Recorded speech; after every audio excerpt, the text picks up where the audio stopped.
Hello everyone, my name is Taufik and in this video I would like to discuss about structure and written expression skills 20 until 23.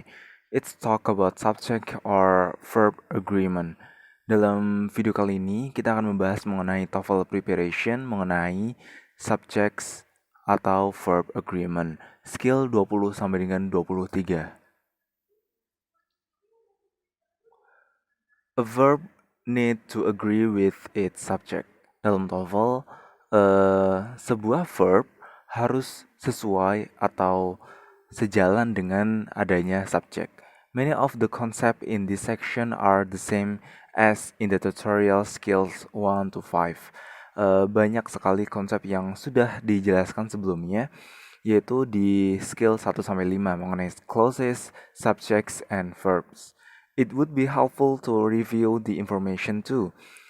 Dan di sini juga akan sangat membantu kalian dalam review materi yang sudah pernah kita pelajari sebelumnya, yaitu mengenai skill 1 sampai dengan skill 5.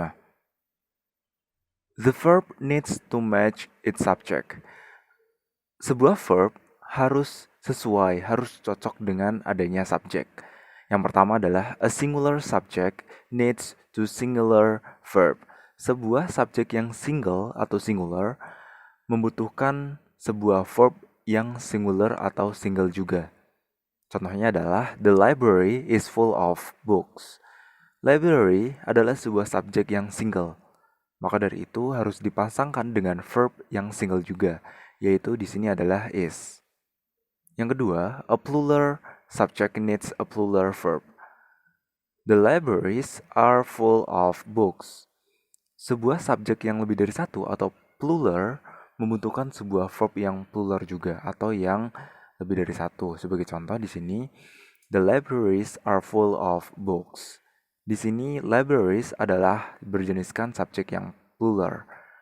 Maka dari itu harus dipasangkan dengan verb yang plural juga, yaitu adalah are. Contoh yang ketiga, sometimes singular and plural verbs are the same. Terkadang kata kerja atau verb yang single dan juga plural adalah sama. For example, when the verb is in the past tense. Sebagai contoh, ketika verb membicarakan tentang masa lampau atau berjeniskan past tense. Sebagai contoh, the student studied. Di sini student berjeniskan singular. Dan karena ini konteksnya membicarakan masa lampau, maka dari itu verb yang diberikan adalah studied. Contoh yang kedua, the students studied. Di sini, subjek yang diberikan adalah lebih dari satu atau plural. Maka dari itu, karena di sini membicarakan tentang masa lampau, maka dari itu verb yang diberikan tetap sama, yaitu adalah studied. Or when there is a model. Begitupun juga berlaku untuk modal. Untuk modal, di sini verbnya, entah itu singular ataupun plural, untuk subjeknya akan memiliki verb yang sama. Sebagai contoh, the student must study. Di sini student berjeniskan singular, kemudian dipasangkan dengan must. Begitupun dengan contoh yang kedua, the students must study. Student di sini yang kedua berjeniskan plural dan dipasangkan dengan must yang sama.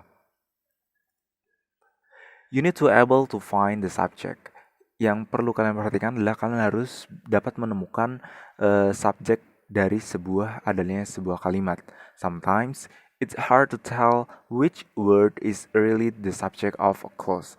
Terkadang itu sangat cukup sulit untuk mencari tahu kata mana yang merupakan sebuah subjek dari adanya sebuah klausa. Other word can get in the way and make you think they are the subject. Dan terkadang di selain kita seringkali akan terkecoh apakah si ini berjeniskan subjek atau bukan. The subject is not always the word just before the verb. Kata kerja atau subjek itu tidak selalu berada kata yang berada sebelum adanya verb. Sebagai contoh, the kitten is cute. Di sini kitten adalah subjek dan is adalah verb. Contoh yang kedua, the kitten with big green eyes is cute. Di sini kitten masih tetap bertindak sebagai subjek dan is bertindak sebagai verb. Bukan eyes dan juga pet yang bertindak sebagai subjek, akan tetapi tetap menjadi kitten yang mana bertindak sebagai subjek dalam klausa ini. Kitten is still the subject even though other words come between it and the verb. Kitten tetap menjadi sebuah subjek walaupun terdapat kata lain yang datang setelah it dan verb. Make verbs agree after prepositional phrases. A preposition is a word that shows a relationship with a noun, like in, at, with, under, or during. A preposition is followed by a noun. Sebuah preposisi adalah yang menunjukkan mengenai hubungan antara noun seperti di mana menggunakan in, at, with, under, atau during, dan lain sebagainya. Sebuah preposisi biasanya diikuti dengan noun. This noun is called the object of the preposition. Noun ini disebut sebagai objek dari preposisi atau objects of the preposition. The preposition and its object together are called a prepositional phrase. Sebuah preposisi beserta dengan objeknya disebut sebagai prepositional phrases. Sebagai contoh, the windows of the house need to be repaired. Kata the windows adalah sebuah subjek dari kalimat ini. Kemudian of the house, of bertindak sebagai preposisi, that house adalah objek dari preposisinya. Dan need adalah verb dari si kalimat ini. Contoh yang kedua, in my opinion, in adalah preposisi. My opinion adalah objek dari preposition. The price of movie tickets is too expensive. The price adalah sebuah subjek. Of adalah preposition. Movie tickets adalah objects of the preposition. Dan is adalah sebuah verb dari si total kalimat ini. An object of a preposition cannot be the subject of a clause.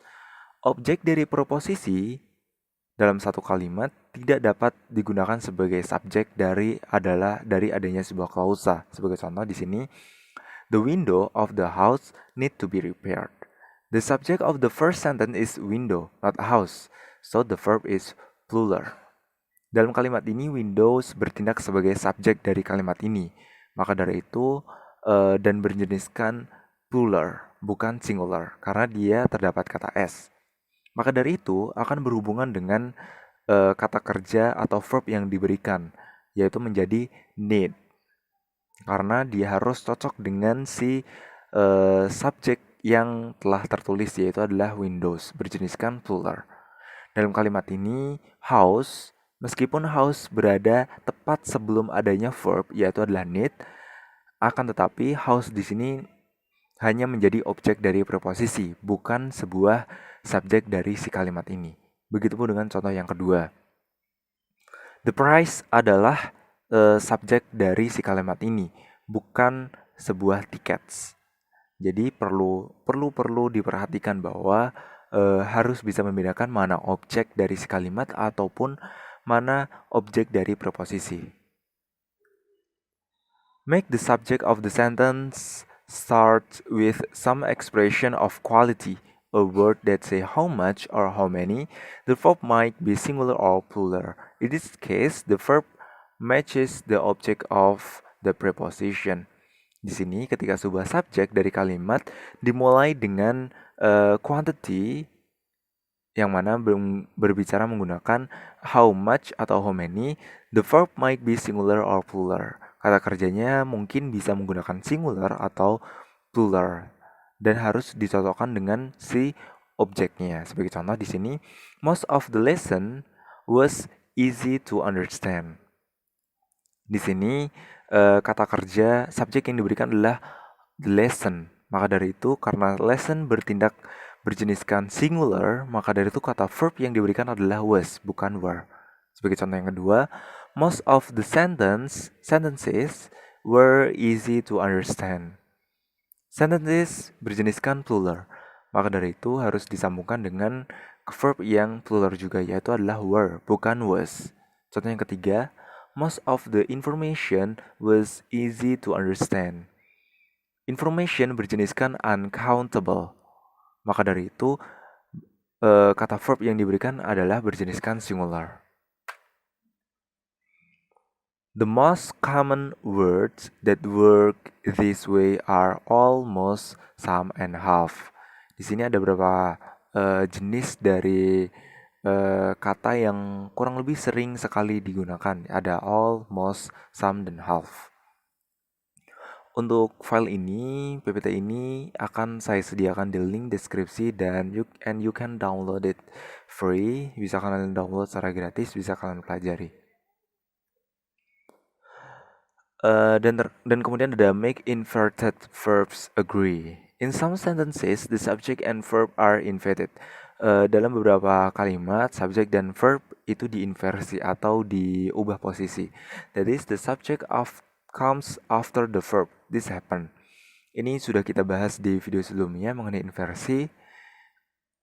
Sebuah kata yang diinversi atau kalimat yang diinversi ada beberapa ketentuan. Yang pertama adalah when we make a question, ketika kita membuat sebuah pertanyaan, yang pertama.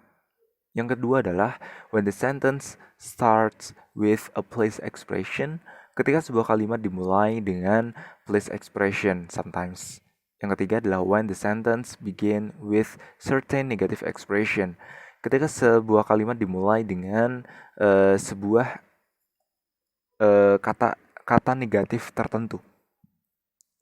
Yang keempat adalah when we use a conditional without the word if, ketika kita menggunakan conditional tanpa menggunakan if. Yang terakhir adalah when the sentence has a comparison sometimes, ketika sebuah kalimat mempunyai di dalamnya adalah membandingkan satu hal dengan yang lainnya.